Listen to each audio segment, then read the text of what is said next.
Vous avez des choses à vous dire? Écoutez, on ne peut pas à la fois considérer qu'il y a une urgence démocratique, sociale, écologique à tourner une page, à prendre en compte la transition qui est celle du travail, à prendre en compte la transition nécessaire de notre modèle de développement et ne pas tout mettre en œuvre pour que ce rassemblement se fasse.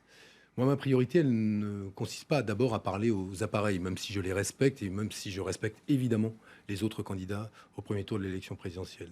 Elle consiste à parler aux électeurs de gauche et à tous les électeurs français.